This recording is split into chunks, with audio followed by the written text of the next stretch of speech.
Hello, everyone, and welcome to another episode of the Business Growth Show, where we talk about all components of business and how to utilize them for exponential growth. My name is Athin Cassiotis. I'm a serial entrepreneur, international speaker, results strategist, business coach, mentor, and consultant.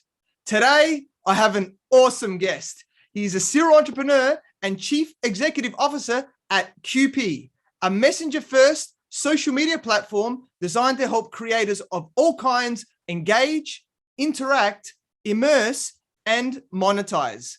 Whether you send messages or post content onto social media, you're a content creator and have the right to protect your privacy while staying in full control of your own data. He previously co-founded BitStew Systems, which was sold to GE Digital for $205 million. Welcome, Alex Clark, and thank you for being on my show. Thank you so much for having me. I appreciate it. You're very welcome, mate. It's going to be awesome today. I'm sure you're going to share huge amounts of value for everyone watching and listening. So you're a very successful entrepreneur. So for those people who don't know who you are, just please introduce yourself by telling us a bit about you and your journey. Absolutely. So I was born and raised in Silicon Valley. And after a little bit of a identity crisis and what do I want to do, realized that, tech is booming in that area, of course. And I loved it, always have. So I worked my ranks through companies, mostly startups. And once I sort of reached a position that, as chief technology officer of the last company before I started my own, I thought, maybe I kind of reached the top technical ranks. And I always wanted to start my own company. Started BitStew Systems in 2005 and did that for about 11 years until the exit in 2016. Realized that life of retirement before 40 was not going to work for me, and floating in a swimming pool with martinis is not going to. It got boring fast. So as I was, I knew I wanted to do something else, and I really love the adventure and the challenge of starting businesses and running them. I also knew that I couldn't just invent something and say, oh, I'm going to sit and think about my next project. So, as people would talk to me about different ideas and things they wanted to partner on, they're great ideas, but if I couldn't be immersed in it, I wasn't going to really feel that I could add enough value. And then one day it hit me as I was just messaging with people that, hey, there's a huge problem here with social media and how we interact and communicate and share content and monetize ourselves and, who gets the rewards of all our hard work? Hint, it wasn't us. It was the big players like the Facebooks and the Googles and so forth. And that didn't make sense. And that was really the birth of QP. Yeah, awesome, mate. Lovely story, and good to see how everything flowed. And I'm sure it would have been amazing, growing up in Silicon Valley as well. We hear so many stories and stuff. But now, you're moving around a little bit over in Canada too. So, you touched on social media. It's changed a lot over the years, right? Of course, Facebook's been around for over 10 years now, and there's a lot of other platforms, and they've evolved over time. So, and like you said, a lot of people think it's broken, right, in terms of how we're now interacting, and people are getting hooked into these things and everything like that. So, what are your thoughts on, I guess, the evolution of social media and how we can fix it? That's a really well framed question, because I was going to say it is an evolution, and you beat me to it, which is awesome. So really, society, the world's never had social media really before, and so how we adapted to what came out, nobody really knew what was going to happen. So you talk about the evolution, and I can walk you through, where I've seen it go and where I see it going, and how really, I think for me, that gives good insight into how the big guys are kind of missing it, and it's broken, how it ended up being broken. And I don't really think it's a fault of anyone per se. It is truly that, okay, we never had it before, so we didn't know what was going to happen. And what I mean is, you start with like iteration one. Right? That's Facebook, Friendster, MySpace. And that really kind of started the social media thing, right? It was connect to your inner social circle. So we'll ignore Friendster and MySpace. I mean, they were important in the evolution of Facebook, of course, or in the genesis of Facebook. But for simplicity, let's just go with Facebook, right? And it was all about getting to colleges first and connecting your classmates and your friends and staying in contact, right? That was connecting your inner social circle. And that went for a while, and that was great. And then you had Instagram and Vine and other like those. That really was all about connecting outside of our social circle for the first time. So I would see some random stranger post something, and I'd want to, DM them. I'd want to see more content. I'd want to, get to be part of this outer social circle. And as a result of that, you had the rise of the influencer and the content creator. And over time, as the content creator and the influencer have grown in popularity, they become brands in and of their own right, independent of any platform, right? They've kind of become their own celebrities, their own businesses. And the platforms didn't really, I think, anticipate what was coming after that. And you can see it in their business model, which I think really for me is what causes all the problems when we say social media is broken. And that's not really a secret anymore. You can hear about it in the news and the testimonies before Congress and all these issues.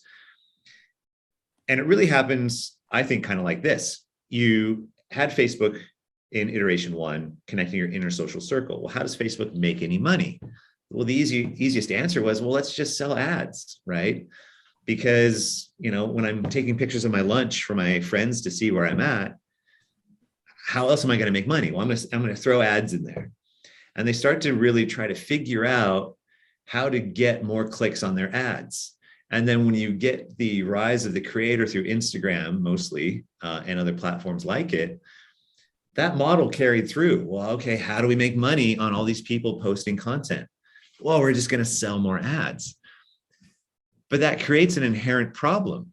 Actually creates kind of a mess, because as these creators rise up more and more, and as consumers want to see more and more of their content, the ad-based model becomes a punishing and broken model. So what do I mean by that? Well, let's say I'm a creator and I'm starting to gain a following, and I post some really authentic messages. Maybe I'm in the fashion space. I'm giving my honest feedback on products and designs, and I'm starting to get more of a following. So what do I do? Well, if I want to make any money at this, I got to sell ads. The problem with the ads is I've punished my audience. So the model with the giants really incentivizes me to punish my audience, because the more successful I want to get, the more ads I have to show. The more ads I show, the more my audience goes, well, wait a minute, I used to see your stuff without getting bombarded with ads. Now I got to see ads everywhere. And at some certain point, I might say, this design or this brand was great, and suddenly I switch. Well, did I switch because I'm being honest with you, or because I got paid to switch? And so I start to lose that authenticity. The other problem with the model, and that's a problem with just me and my audience, but now let's take the problem with the model and spread it across the entire platforms.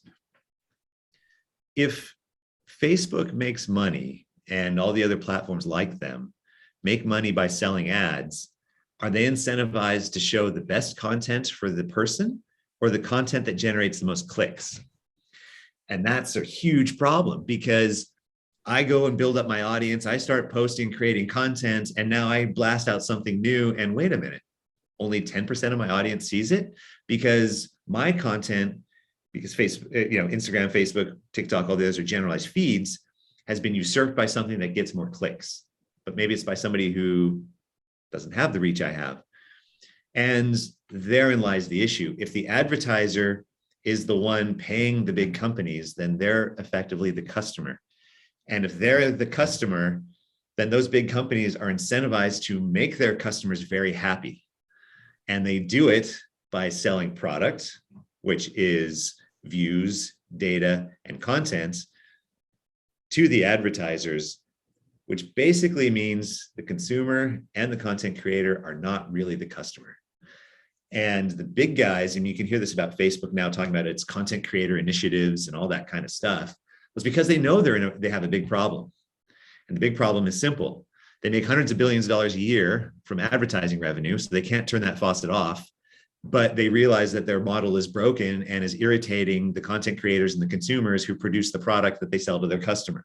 So as that entity, they're going, I just have to make my creators and my audience happy enough to not leave. That's a broken model. I mean, that's just a fundamentally broken model. When somebody else does all the work, creates all the content, builds all the audience, but you sell their privacy to make money off something else, it's just not a good model. And we've seen it.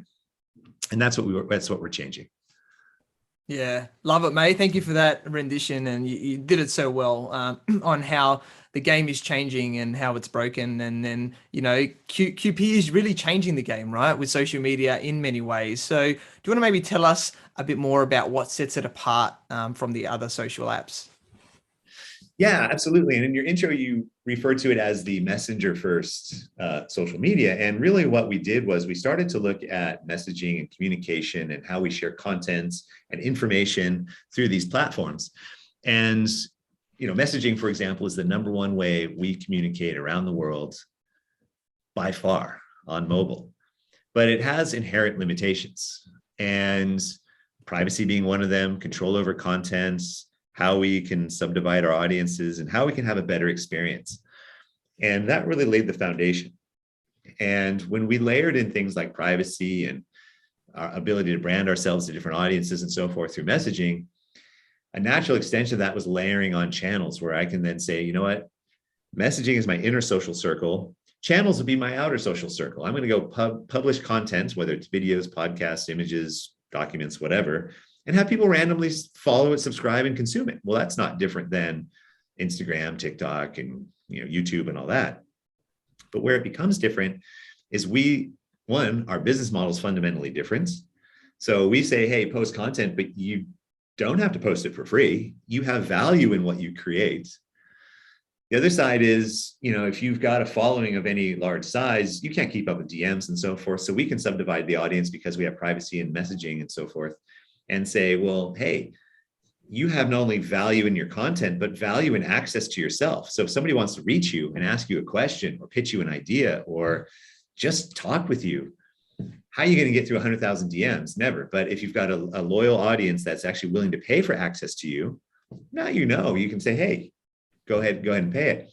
So really what we've done by allowing access not only to contents, but the creator themselves or the celebrity, whoever, we've blended that inner social circle and the outer social circle, right? You've got your inner social circle that you communicate and message with better with privacy.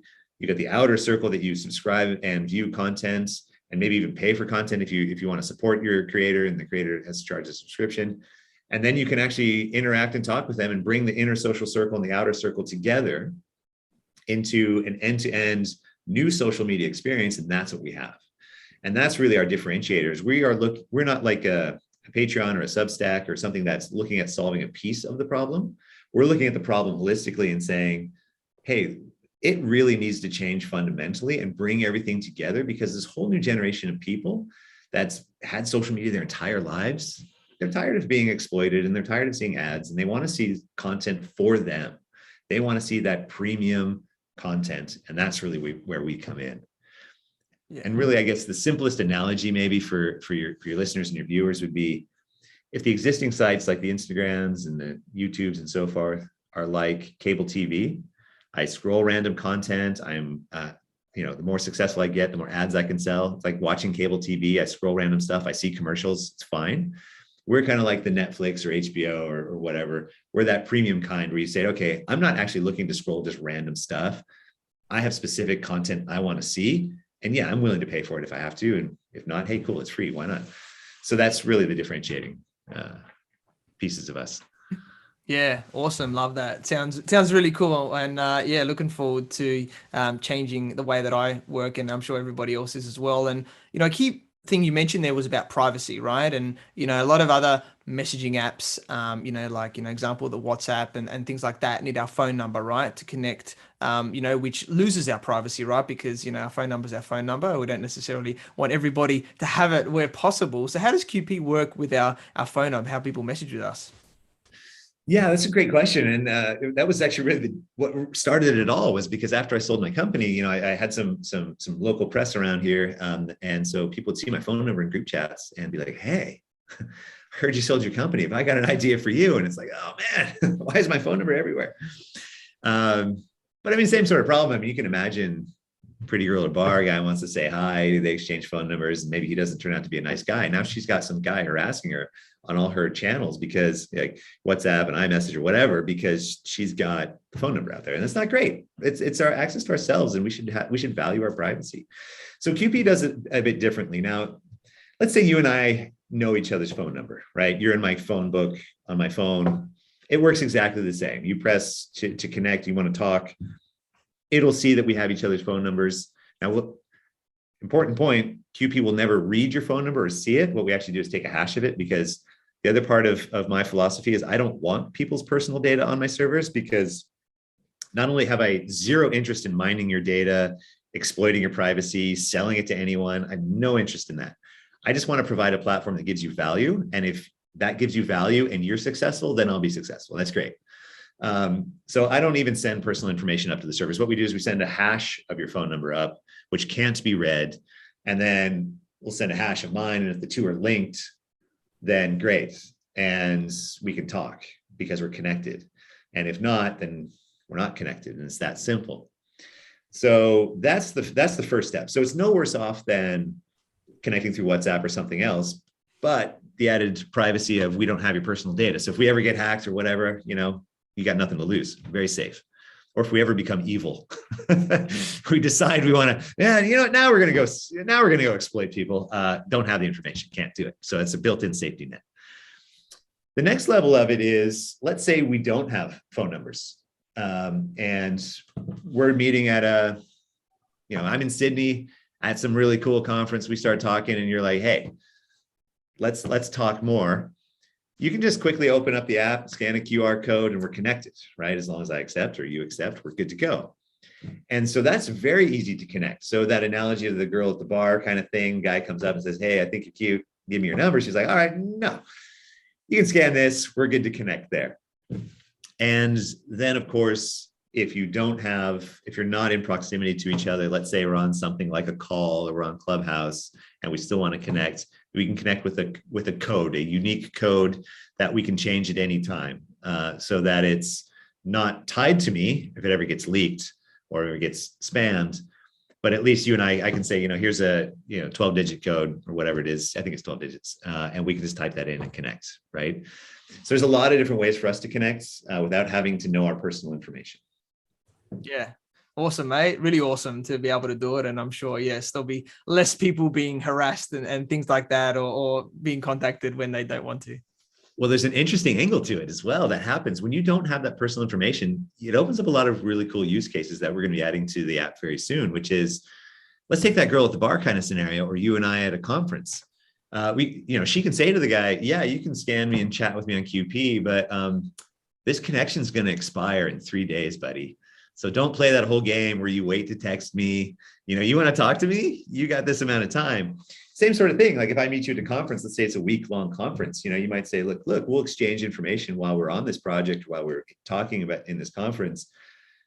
But after I fly out, this connection expires. So you don't have that awkward, well, now I'm ghosting this guy, I have to delete him, or any of that kind of awkwardness. We both agree, like, yeah, let's chat during the conference. When it ends, right? So it opens up a lot of interesting use cases, right? That you couldn't otherwise do.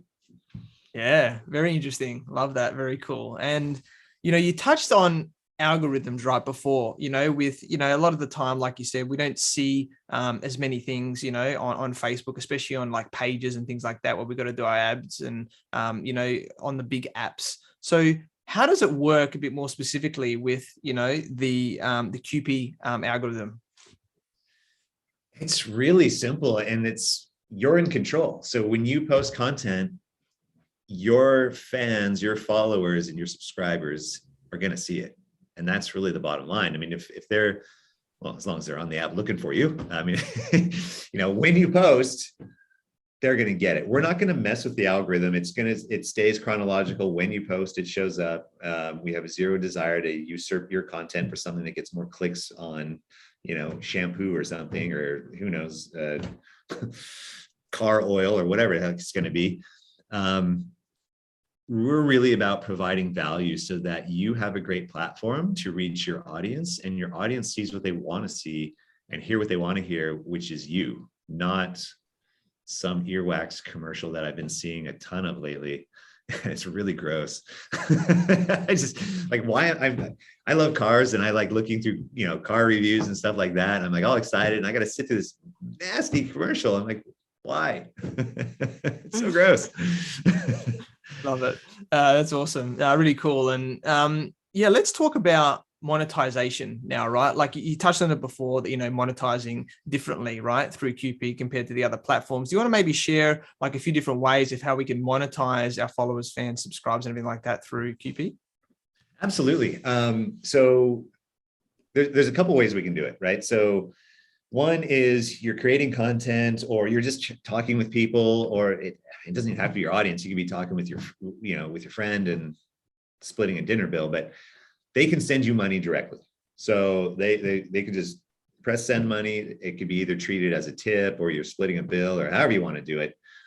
You keep 100% of that. So when somebody sends you money as that kind of donation or gift or tip, it's yours. We don't have any interest in keeping it. So maybe you post something really particularly interesting, and somebody says, you know what, I want to support you. So here's $5, $10, whatever, $1 million. I'm sure there's a cap. Now that's one way. The other way is, let's say you going, all right, I've got a lot of really good information, a lot of good content. So I'm going to charge $10 a month for it, or $5 a month, whatever. And so that becomes a subscription option, where you might have some free contents in QP, and you might have some that's requiring a subscription to be unlocked, right? So you can provide some value for those that want it, and then some extra value for those who are willing to pay for it. It's up to you, completely up to you. For that, you'll keep 90%. We'll keep 10%. That allows us to keep the lights on, the platform running, and allow for some innovation and growth there. Then you can do some things that are actually pretty interesting, because you've got the ability to subdivide your messaging contacts as well. The subscription option is monetizing your content, but what about monetizing access to you? You might have some really great information on how to grow businesses, and people might say, you know what, I actually want to ask you specific questions or talk to you directly. And we all know how to message. We all know how to share content through messaging and do quick video calls and that sort of thing. So you're not stuck on really long seminars or anything like that. You've got now a very quick engagement model. Somebody just says, hey, I saw you over here. Now I got a question for you. And you might say, look, that's $100 a month, or $500 a month, or whatever it is. You're now charging not only for your content, but access to your information, for your knowledge, for your experience. And you can do cool things. You can say, well, you know what? I can't, big problem on the other platforms. I can't message 100,000 people. That's just too much to keep up with. There's no way I can. Even 10,000. No way you can keep up with that. So in QP, you can say unlimited if you want, or you can say first 100, or first, 50, or however you want to keep that group tight to where you're providing the most value. And you can say, all right, first 100 people, but $200 a month. Well, that's actually pretty good recurring revenue for just access for people to ask you questions and interact with you. On top of, you might get 10,000, or I don't know the numbers of subscribers at $5 a month or $10 a month, right? It's completely up to you. Yeah, awesome, mate. Really cool. Looking forward to monetizing in different ways as well soon enough. So, I know you've sort of, with social apps and with QP, the sort of different launches and things like happenings. Did you want to maybe talk about how the launch is going and big global launches and everything like that, of what's going on in that world? Yeah, absolutely. We've done a internal, kind of almost like a soft launch in mid-November, and that's been great. Because, as we were designing the app and building it out, we hired one of the top design firms in the world for software, and they did a lot of big names like Slack and Uber and Google and Amazon, and we really wanted to make sure we were creating something that just is slick and nice, and something that I would want to use. Didn't want it to wanted it to be the best, quite frankly. And so a lot of back and forth over a year of design, looks really good. Now the next phase was, mid-November, let's do a launch, let's get some use and some feedback. So it's one thing for a lot of people to look at it and go, yeah, it looks great, love it, everything's wonderful. than to actually use it, right? And then as soon as people use it, you go, yeah, that was good, but maybe this could have been better. Or this could have been nicer. And the time for us to do that is before we do these mega pushes for advertising our product out and getting the word out, and we start doing this massive push. Let's just do a soft launch. We did that. And then, we've gotten some feedback, and that's been really good because one, none of the feedback has been, well, you have to really overhaul this whole thing because we have no idea what we're doing. It's been great. It's been love it, but setting this field was a little confusing, or I got lost in kind of how to do this one little thing. Okay, we can tweak that. Next is going to be a launch to the founders group that is people closely connected with QP, and that'll be a larger group to again get more feedback, allow us to tweak and tune it, and that's gone really well, by the way, because the soft launches are important for another reason.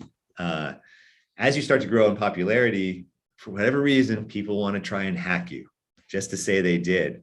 So at the end of November, we actually had some attacks against us. They didn't get in or anything, but they were, slowing the service down, which was annoying. And so we beefed that up too. And that's another thing you don't want to have happen as you're starting to get, a lot of users adopting the system. And then you're just getting all these hacks that you didn't see coming. And you're like, okay, fine.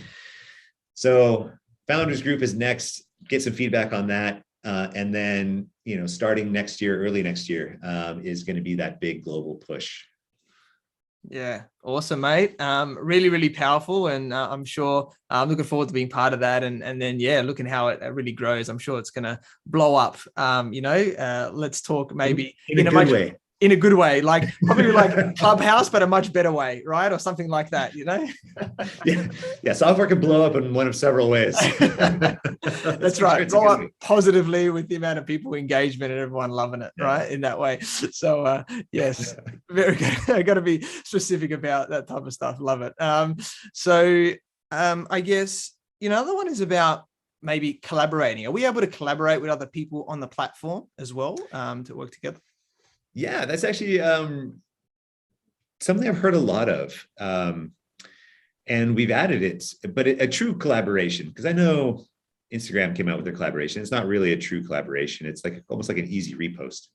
But on QP, for example, you could create a channel and a couple of things happen. One is for really big content creators, a lot of them have people help them post, right? They have companies that they may own or work with and say, look, I just can't keep up with the volume. You got to help me post content. And they do that.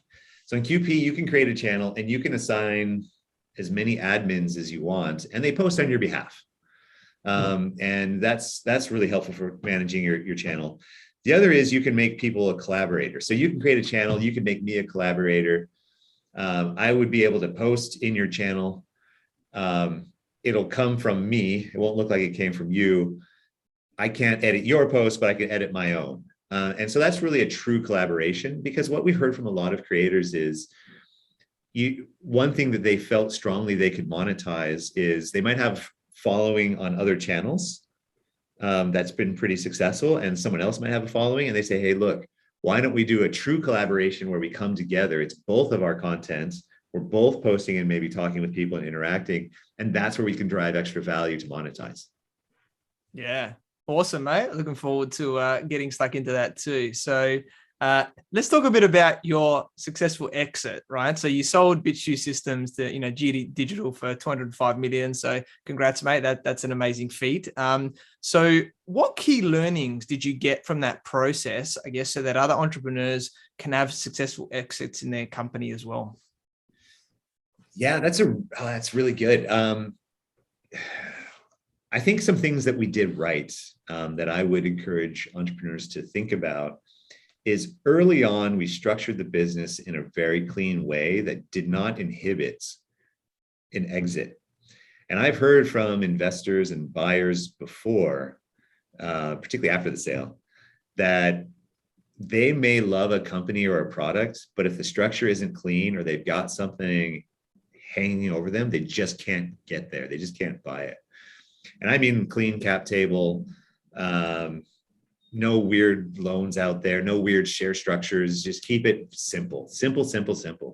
Because the buyer, particularly like GE, is assuming a level of risk by buying. They want to make sure the technology is good, clean, works. They want to make sure the management team is, good, ethical, and competent. But they also need to make sure the business structure is not going to get them in any kind of trouble where they can't operate it effectively, or there's some issues with the IP. So keep everything clean, keep it simple, do it smart. And the other thing I think will help entrepreneurs is something that I remind myself and others a lot. It oftentimes, more often than not, is harder than you think and takes longer than you think. So a lot of times I hear people go, "Oh yeah, I'll run this for a couple of years and flip it." And it's like, well, you might, but that's the wrong view of the world. That's the wrong lens. You got to run a successful, sustainable business, take care of the business, provide value, create a good model, and then everything else, the exit will take care of itself. It might not happen when you want it to, but you don't want to operate a business with a 5-year horizon, for example, and then get mentally burnt out or run out of capital or be in a desperate situation to sell, because once you're in that desperate situation, you're not getting the price you want and you may never sell, because they'll wonder why you're in a desperate situation. So first and foremost, stick to the fundamentals, provide value, run a solid business. Don't look for a quick flip exit, because if markets shift, if economies go down, if things happen, you might have the best business in the world, but buyers just might not be buying because they're nervous and they're hanging on to their capital. You never know. There's factors you can't control. So you don't want to be in a position where you're running against the wall or you're burning out. Run it cleanly, run it well. And that's another piece of advice I would give. And I realize these are all general sweeping concepts, but we can always dive into specifics. But I think the overarching, those are kind of some things that I would point out to early entrepreneurs. Really think of things right at the outset, early on, structure yourself smart. Figure out what type of business you're going to be, what your most likely exit is. Is it a buyout, IPO? What is it going to, are you going to run it as a lifestyle business? Nothing wrong with that too. What's it going to be? Make sure your structure is clean, but also recognize that if you're not providing value, you're not going to trick somebody into a quick flip. It's got to be a good, sustainable business that can run on its own. Yeah. Awesome, mate. Awesome value there and point. So I guess coaching and mentoring is becoming a lot bigger, right, these days around there, and getting advice and things like that and helping us to move forward. So do you want to maybe share a little bit about how important you're seeing coaching mentoring is, like in business especially, and maybe what it's helped you to achieve, or maybe how you're helping others as well? Yeah, I mean, I think you wouldn't expect a top athlete to not have a coach, right? And if we carry that analogy, maybe they see something that you're not, if you just lift your elbow a little bit or you just do this, because when you're in it, you can't see everything. And so having advisors and mentors and so forth, just give perspective and say, well, hey, did you think about this? Did you think about that?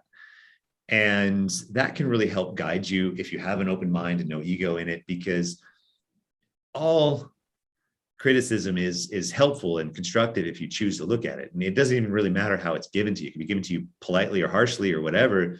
If you're able to separate presentation from content and really understand what's being said, that's an opportunity to reflect.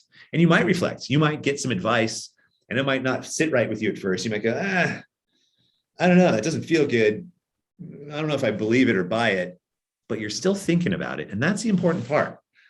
Right. And so to have people that you trust give you perspectives will cause your view to go wider and to go bigger, and to give you some insight that maybe you didn't have before and unlock something that was maybe blocked or not seen. So I think it's incredibly valuable. And like I say, just like in sports, you wouldn't expect the Olympic gold gymnast to not have coaches. I mean, why would it be any different? Yeah, love it, mate. So true. Completely agree with all that, and definitely helped me with opening up my awareness and how we can move forward quicker. So I love that. So it's been very powerful today with so much that you shared, and I guess overall, maybe let's wrap it up with what one key piece of advice would you give to all of the entrepreneurs watching and listening today? Yeah, it's always hard to boil it down to one piece, and I guess it's going to be subjective for others. For me, I think when I'm asked, what was my key to success. What was the one thing I thought made me successful? I think it was resiliency and my ability to hear no, learn from it, pivot and change if I need it, but keep going. Because if you're doing something truly disruptive, and this is really important to remember, if you're doing something disruptive or different and adding a lot of value, it's because others didn't see it. And if others didn't see it, then of course they're going to be critical of what you're doing. And it doesn't guarantee you have a good idea. So always keep an open mind and listen to the market. But if you hear a lot of no, it doesn't mean you have a bad idea either. And so if you've got the market telling you, yeah, I want this, but you've got some maybe investors or, so forth, you're pitching your idea and they're just kind of going, well, I don't know if this is a bankable idea. Remember, if you're truly disrupting something, that something that you're disrupting was a particular view of how to do things. Don't expect that view to suddenly get it, because if they got it, you wouldn't be disrupting them. They'd be already doing it.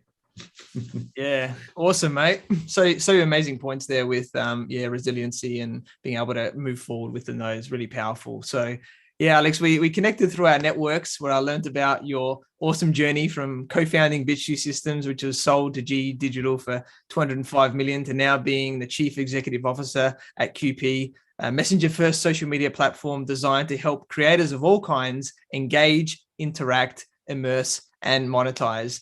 You are changing the game with social media so that we, the creators, among everybody else that's involved, control how we interact with our fans and monetize at the same time in a different way. So you're an awesome guy, Alex, and I'm sure you will continue to make a massive difference in the whole world on how we communicate globally. So I'm very grateful that we connected, and I look forward to working with you in the future. So Alex, how can people find you and get in contact with you?